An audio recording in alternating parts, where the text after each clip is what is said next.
Good morning, everyone. Thank you for joining me today. I'm excited to be here giving the first keynote of 2 days of the AI and Data Summit. My name is Megan Leoni. I am a machine learning specialist solutions architect at Amazon Web Services. And I primarily help AWS customers build and deploy solutions that involve machine learning. And today I'm going to be discussing the overall landscape of acceleration when it comes to AI and deep learning, share how Amazon and AWS is innovating in this space. And hopefully you'll be able to walk away with some ideas on how you can accelerate your deep learning training for training or for inference. So really looking forward to the rest of the summit. I also have my colleague Gilly, who is joining me on the chat. So if you have any questions throughout the talk today, please do use the chat function, and he will be answering questions as I move through the discussion today.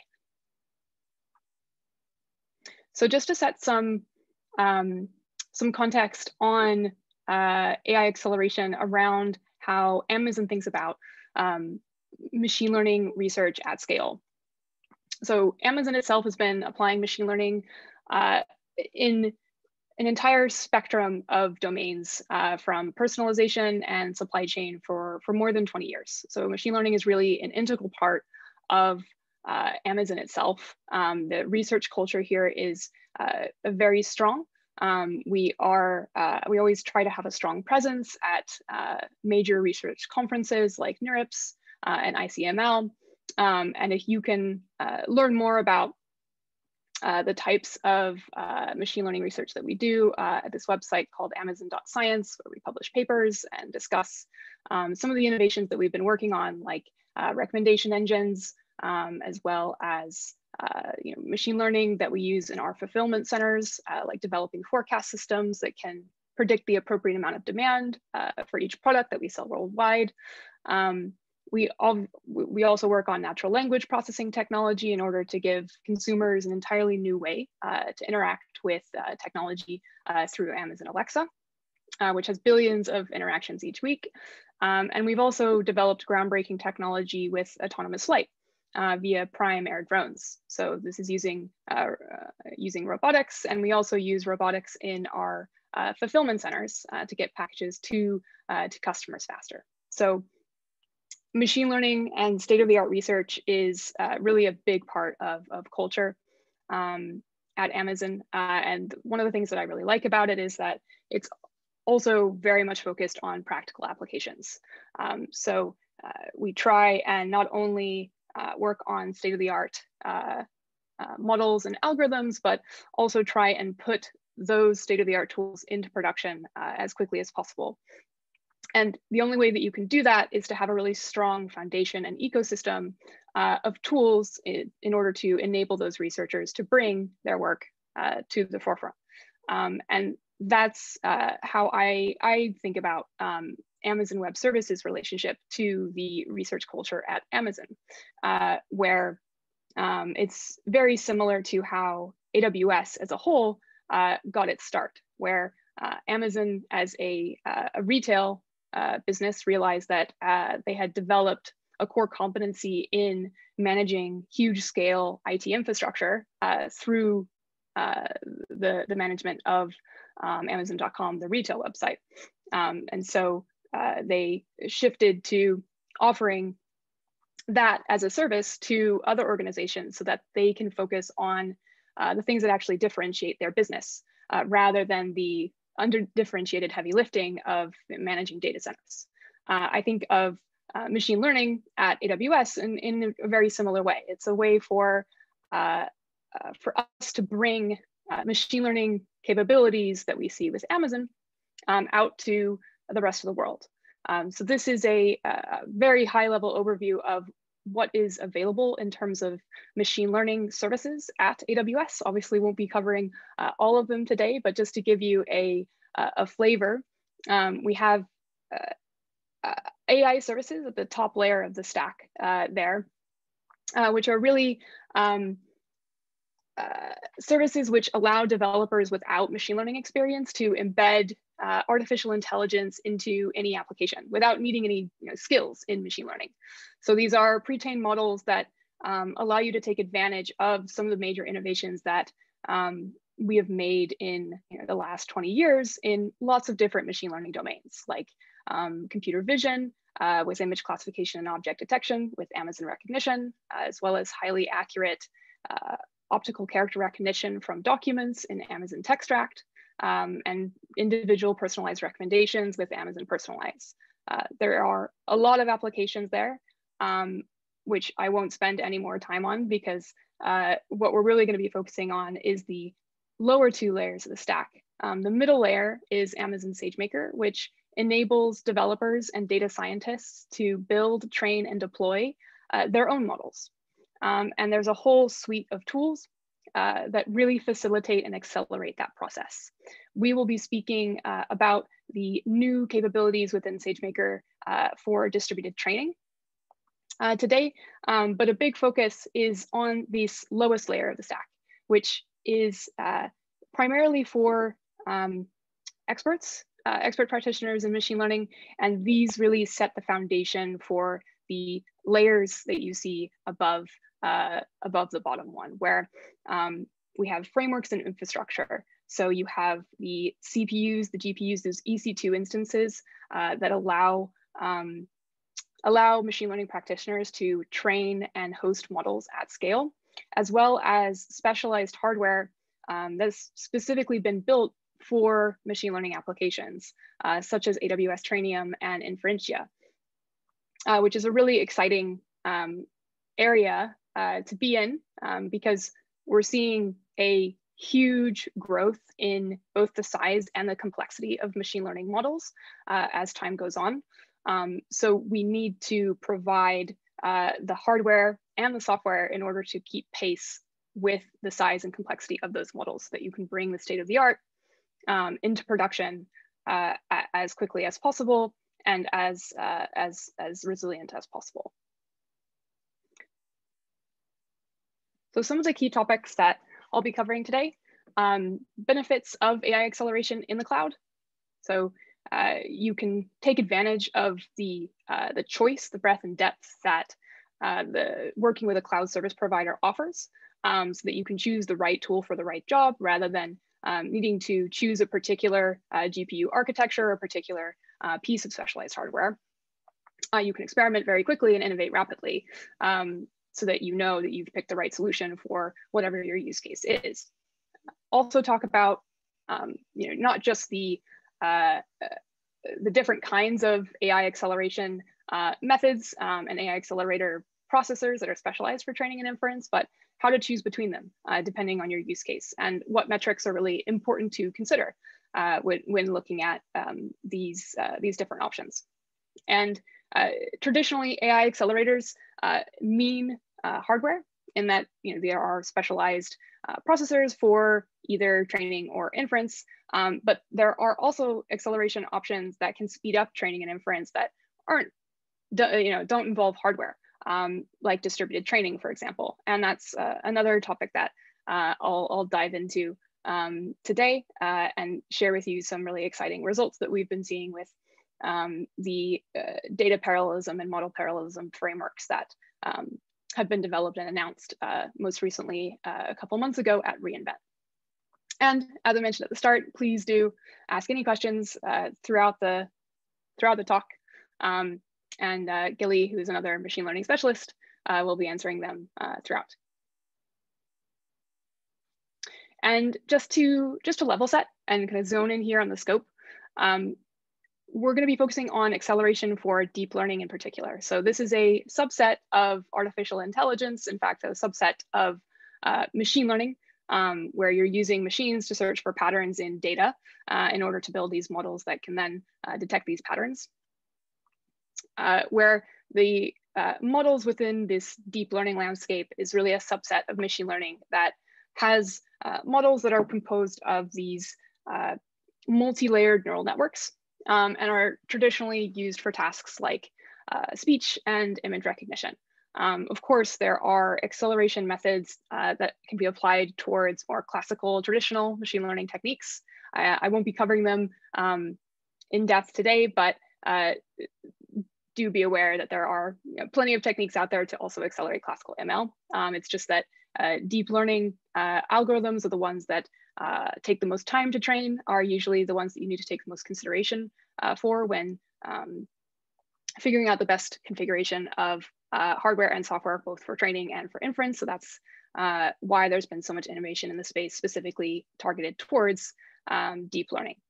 And when we think about accelerated computing instances for deep learning in particular, most people jump straight to GPUs. And that's because training and providing predictions for deep learning models can be massively parallelized. And this is something that GPUs are traditionally very strong in. So we have a partnership, a longtime partnership with NVIDIA to provide the fastest and most performant GPU instances available in the cloud in order to accelerate both ML training and ML inference. So they recently announced the P4D instances earlier last year, which is based on the NVIDIA Ampere architecture with the A100 chips, which provide the fastest and highest performance machine learning training in the cloud today. And then we also have these G4 instances, which are smaller based on the NVIDIA Turing architecture and are more cost effective, but very good for inference. And it makes sense why GPUs have had such a lion's share of the AI acceleration space for the last 9 years or so. Because there's such a strong ecosystem around them, right? You have deep learning frameworks like TensorFlow, PyTorch, and MXNet, who have built abstractions on top of the CUDA and the CUDNN libraries that NVIDIA provides in order to really take advantage and leverage the parallelizable operations that are so common in deep learning training and inference.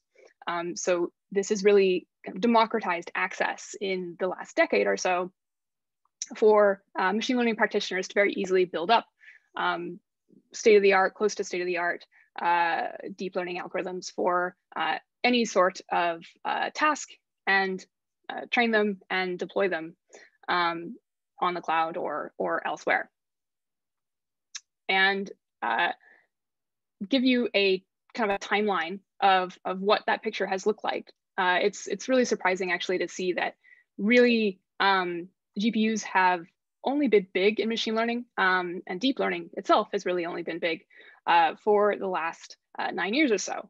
So it was 2012 when AlexNet, which was a convolutional neural network applied towards image classification, was the first deep learning algorithm to be trained on a GPU.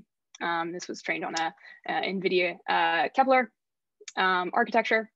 And since then, we've really seen a explosion, not only in the types of deep learning algorithms out there, but also the size and the complexity. So we have BGG 16, which is another convolutional neural network that was announced in 2014.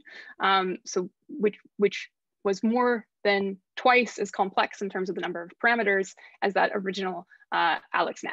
And in the last couple years or so, we've seen a huge growth in the natural language processing models like BERT, as well as GPT from OpenAI and lots of others. And these are exceptionally large. So we're now going from millions of parameters to hundreds of billions of parameters in 2020. So it's going to be a really exciting next few years to see how big, how complex, and how accurate these models, both in computer vision, in language, and in lots of other domains, are going to get. And we need to have hardware and software that can kind of keep pace with this. NVIDIA with their GPUs. These are the GPU architectures. These aren't all of them, but some of the bigger ones have been, released every year or so in order to keep pace with this. With the Ampere architecture is the latest generation. But you're also seeing a rise in specialized hardware, which is specific for machine learning training or for inference.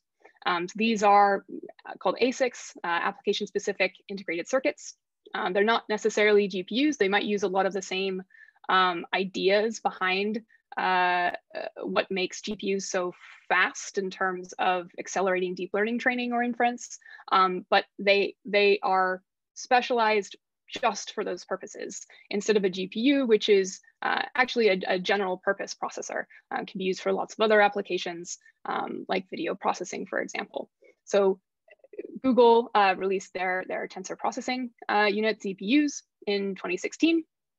And AWS themselves realized that we didn't have anything that was, the world didn't have any specialized hardware specific for inference. So that was an area in which we invested quite heavily in order to offer the AWS Inf1 chip, which was released last year, so in 2019, as the lowest cost, highest performance way for you to run huge scale inference in the cloud.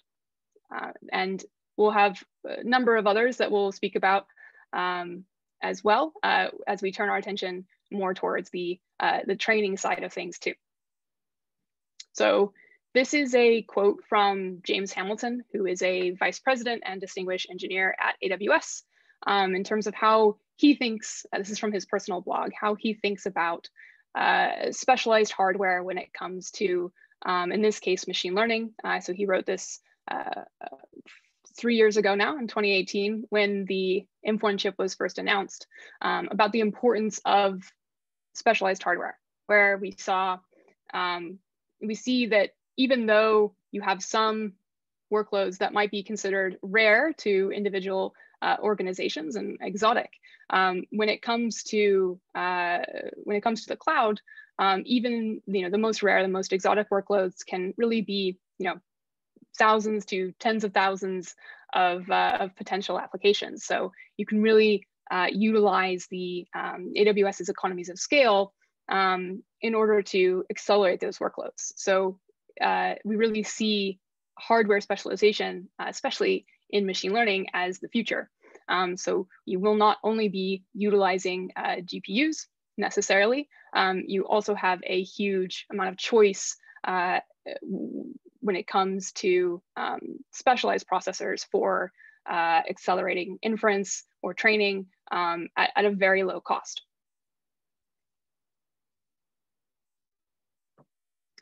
So when it comes to choosing an accelerator, should I think about a GPU? Should I think about one of these more specialized instance types?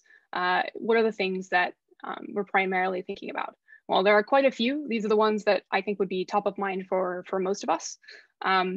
We have model performance, so the metrics that you would have set yourself in terms of gauging how well that algorithm is performing at a certain task. So that might be something like accuracy, precision, or recall.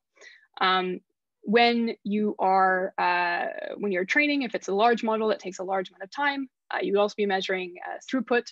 So the number of data samples that training process can process in seconds. Once you put that model into production, you might also have latency concerns. So is this if it's a batch application, you're more thinking about throughput, but if it's going to sit in a real-time context, how quickly on the order of seconds, milliseconds, do you need that model to respond? And you also need to think about things like development time. So how long will it take a researcher or an engineer to bring a model into production? What steps does he need to take? What optimizations need to be performed? Is there any shortcuts that we can take in terms of running on specialized hardware, running with specialized distributed training frameworks in order to speed that process up? And of course, there's cost. So some options are may provide more performance, but there's always a trade-off, and those are usually more expensive. So there's a lot of things that you need to be thinking about. And first, we need to understand the key metrics for your specific use case, and then kind of evaluate those trade-offs in order to find the optimal solution.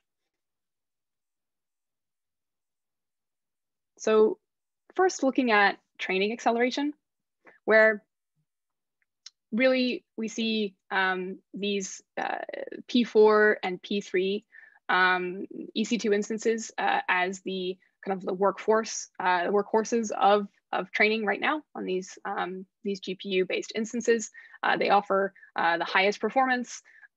So this is where most deep learning training takes place on AWS. These P4 D instances, they'll deliver highest performance, not just for machine learning, but also for just HPC applications. They are, as I said, powered by the latest NVIDIA A100 Tensor Core GPUs. So they provide these industry-leading high throughput and low latency networking. And they're the first in the cloud to support 400 Gbps instance networking. So these new instances provide up to 60% lower cost to train machine learning models with an average of 2.5 better performance compared to the previous generation of P3 and P3DN instances. And those were based on a previous generation of NVIDIA architecture called Volta. Both P3 and P4s support a number of different precision types.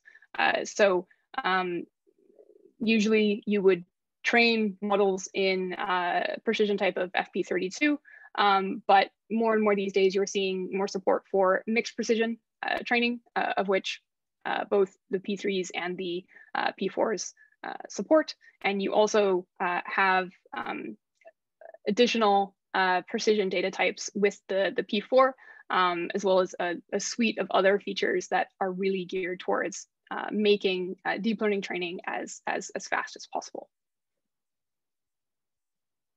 But both of these options can be cost prohibitive when we're considering some of the largest models that are out there today. So things like BERT and GPT, as well as the larger and more complicated computer vision algorithms like MaskRCNN. It is becoming, it can be cost prohibitive for some ML practitioners to go and use those instances for training. And so we have customers asking us at AWS to provide more cost-effective solutions for this. And so this is a big reason why we've innovated in this space, and we've announced as of a couple of months ago at reInvent the upcoming introduction of a couple of new options to our EC2 instance family. Both are specialized processors specific to accelerating machine learning training. One will come in the first half of 2021 as the Habana Gaudi processors, which will provide up to 40% better price and performance over the current GPU-based EC2 ML training instances. And this is a partnership with Intel. And because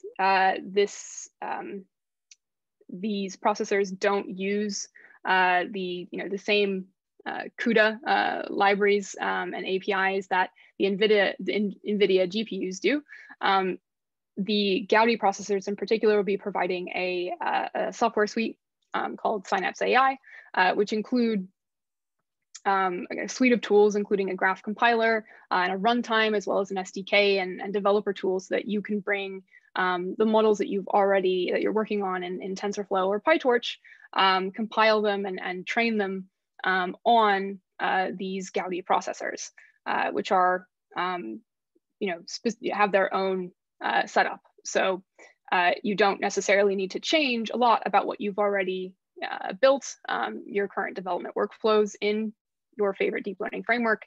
You can use these Synapse AI software suite as a go-between translation, as it were, in order to still leverage all of the acceleration that using a deep learning framework like TensorFlow or PyTorch provides. And then in the second half of 2021, we have the introduction of AWS Trainium, which is a custom chip, which is designed by Amazon Web Services, which is going to provide the most teraflops of any other machine learning instance in the cloud, and very similar to the Habana Gaudi chips that have their own specific software suite and SDK. The Trainium chips will use the Neuron SDK, which is the software development tools that you also get with the Inference instances, which I'll go into in a bit. So you'll be able to use the same SDK for both, and it's supported by all of the major deep learning frameworks like TensorFlow, MXNet, and PyTorch. So if you are interested in checking these out, I really recommend going to these websites where you can sign up for early access information. So get access to the preview, as well as being one of the first to know when these will be generally available later this year. And kind of moving on from cost-effective, highly performant instances for training, we also have situations where we have larger and larger data sets that we need to train on, and the models themselves are getting larger and larger. So the models have many parameters that can exceed the memory capacity of a single GPU, for example. And the large data sets themselves can create a huge bottleneck when it comes to trying to get a model trained. So the solutions for both of these things are kind of hard to implement in cases. So in the cases of large data sets, you may want to split your data across multiple GPUs in order to train more quickly than if you were working on a single device. And you have model parallelism, which is a similar concept applied to models, where you split the model itself across several different GPUs in order to avoid the memory limitations. But both of these come with their own sets of challenges. Most of the existing data parallelism solutions are open source, meaning that they're not optimized for any specific cloud provider's infrastructure and network. So you don't necessarily get the most optimal scaling efficiency when you scale out to more and more GPUs because of the additional overhead that comes in where the GPUs need to communicate with each other. In terms of model parallelism, you need to figure out how to effectively partition the model across different GPUs. And there aren't a lot of solutions out there yet that solve this problem. So you need to be an expert in how to effectively do this, of which there aren't a lot of people out there these days with the skill set in order to effectively do this.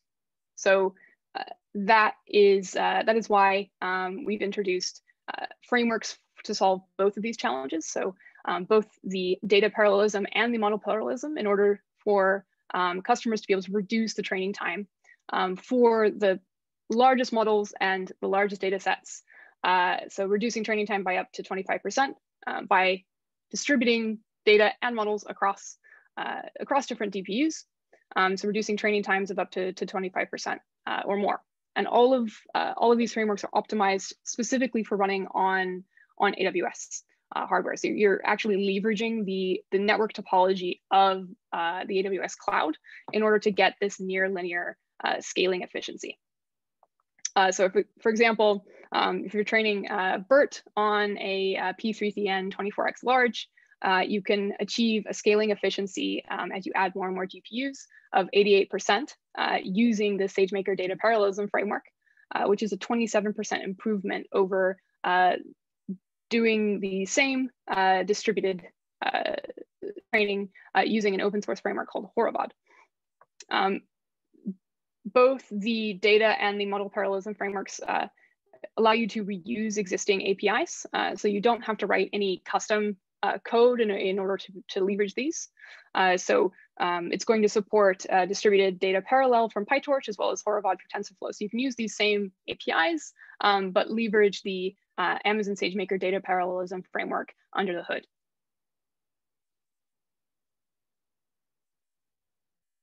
And just to share with you some results for for both the data and the model parallelism frameworks. So we've announced that we've achieved some of the fastest ever training times in the cloud for both MaskR CNN with a data parallelism framework and T53B, which is a transformer-based language processing model with the model parallelism framework.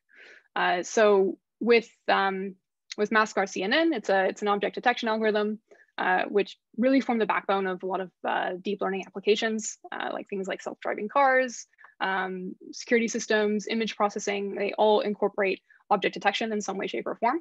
So MaskR CNN is a very complex model, but is ubiquitous in the field. So it takes in an image and then it isolates and identifies objects within that image, providing both a bounding box and an object mask. And it's been around for around 3 years or so. Training on the COCO dataset has become a kind of benchmark in terms of measuring performance of different acceleration methods, hardware, as well as software. So the work in 2020 was a collaboration with NVIDIA in order to bring down the training time, which previously was a record that AWS set in 2019, of 27 minutes down to just under 7 minutes for both TensorFlow and PyTorch, which to our knowledge is the fastest way to train MaskR CNN in the cloud, and a 75% reduction on the record from last year, which is pretty incredible. So this utilized the data parallelism framework that's now available within Amazon SageMaker. And we've also seen rapid progress in the NLP space too, where we have larger and larger transformer-based architectures, with BERT being one of the first, but T5 is another iteration of similar sort of architecture, which is actually 15 times larger than the original BERT model. And we were able to train this in just over 4.5 days using the model parallelism framework on spread over 256 P4D 24x large instances. So we can see that using the kind of the state of the art in GPU architecture with the NVIDIA P4Ds, as well as the distributed training frameworks for both data parallelism and model parallelism, can really accelerate and provide some of the fastest ever training times in the cloud for these ever growing, ever more complex models. So going to switch gears and talk about inference now, where I think as data scientists, I come from a data scientist background, we tend to not think about this as much as training.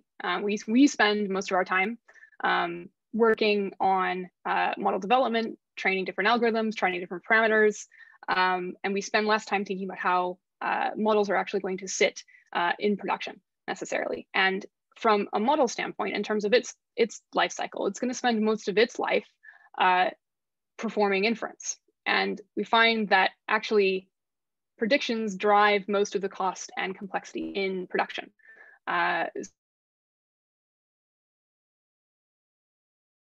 Actually come from the inference side rather than the training side. And since we are wanting to use more and more complex, larger and larger models, this problem is only going to get tougher as time goes on. Using CPU-based instances really don't cut it with a lot of these models and a lot of the latency requirements that some of the applications that we're seeing today. So one very popular choice, this is similar to using P4Ds or P3s for training. We see customers using the Amazon EC2 G4 instance family for inference.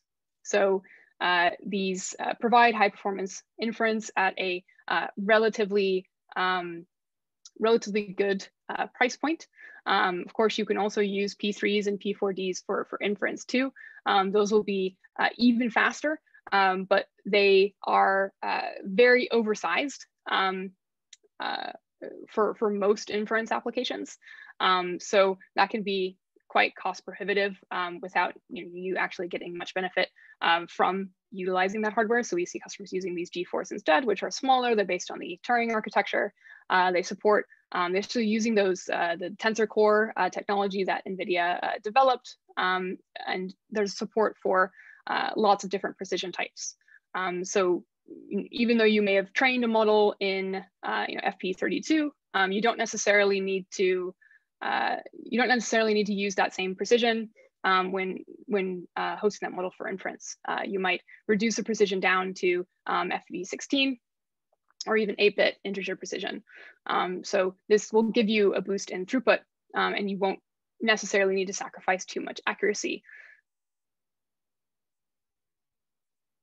And there are several different options when it comes to the G4 instance family. There are a range of options in terms of number of CPUs and system memory. And traditionally, you would look at the size of your model or the number of models that you want to host on a G4 instance and think about the steps that you would also have in pre and post processing in order to determine which one of these instances will work best for your use case.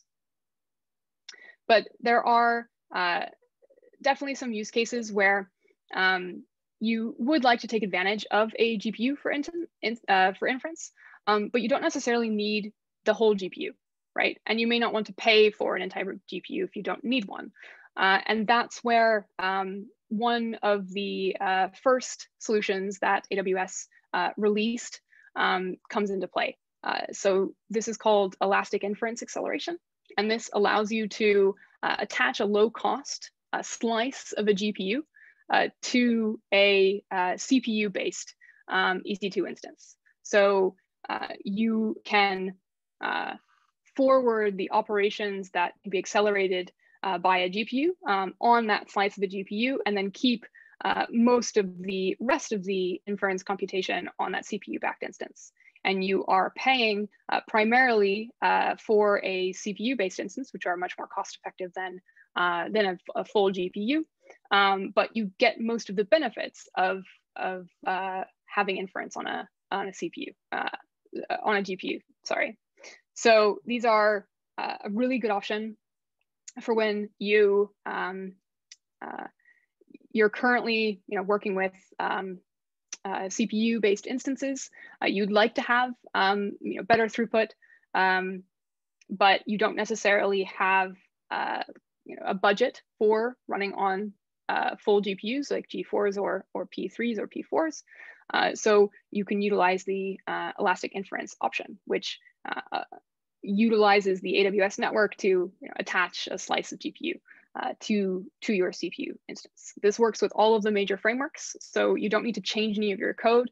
The elastic inference container that you would utilize will automatically analyze your neural network graph and figure out which operations can be utilized inside the slice of the GPU rather than the CPU.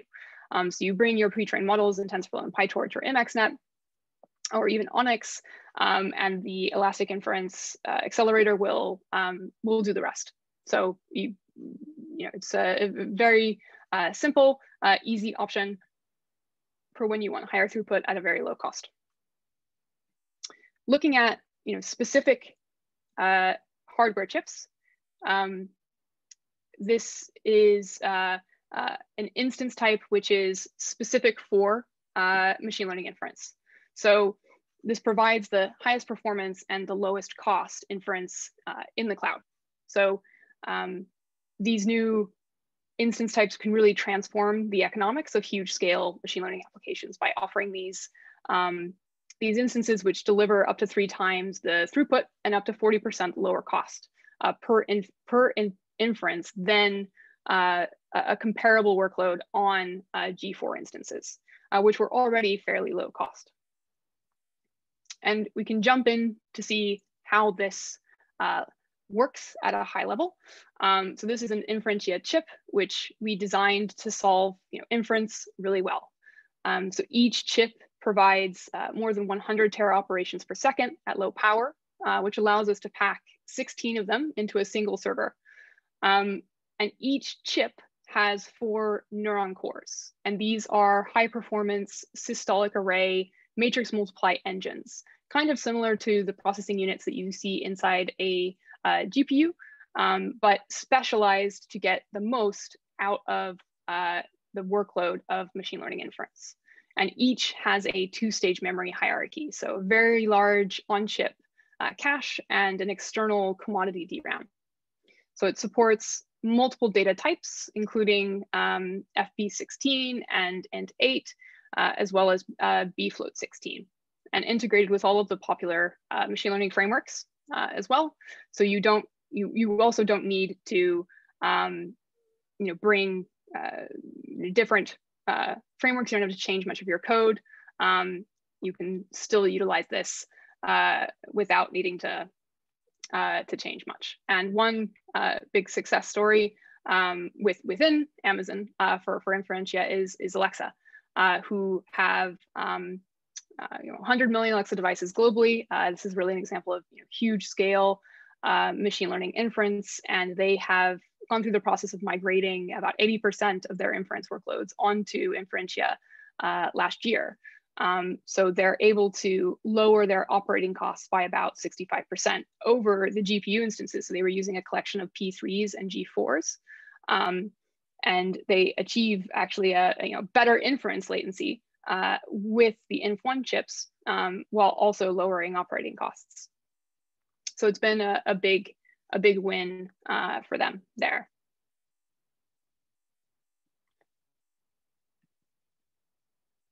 And the Inferentia instances, which is the hardware chip, come in conjunction with an SDK called AWS Neuron. So this is the set of tools that you would use to take a model that you've trained in either TensorFlow, PyTorch, or MXNet and compile it in order to be run on the Inf1 chip. And though there are a lot of optimizations that happen in the software step of compilation and runtime, as well as what's going on inside the chip itself. And these are continually improving over time. So we have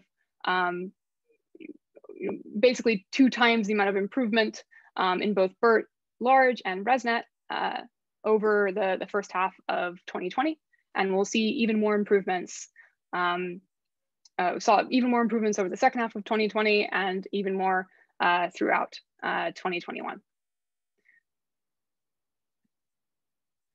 So just to summarize what we've discussed today and some key takeaways for you, we see that specialized hardware and software for both machine learning training and inference, it needs to keep pace with this quickly growing space of state-of-the-art deep learning models for lots of different domains, from computer recognition to natural language processing and many others.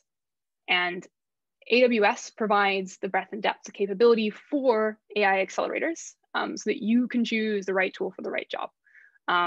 If you need high performance, you can utilize these P4D instances, which can be especially powerful when combined with distributed data or model parallelism frameworks.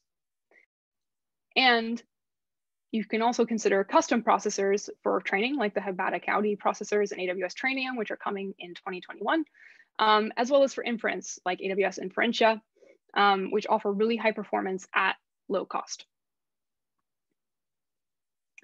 And just to finish up, we have a number of resources available to you that are specific to Israel when it comes to AWS AI and ML. We have on-demand content in Hebrew for AI services. We also have a number of upcoming sessions on the 19th and the 21st that are going to recap some of the recent reInvent announcements from 2020. So those are things I definitely recommend you checking out. And if you want to learn more about anything that I've talked about today or anything related to AWS and machine learning, you can go and meet with an expert. So to set up a meeting you would just go to this website here. If you search for floor 28 in AWS, that should take you to the same location so that you can set up a virtual meeting with an AI/ML technical team member to discuss how you might apply some of the things that I've discussed today. And with that, I will leave you all now. I have really enjoyed the chance to get to speak and present. Just want to thank you all for listening, and I hope you have a really great rest of the conference over the next 2 days. And thank you so much again.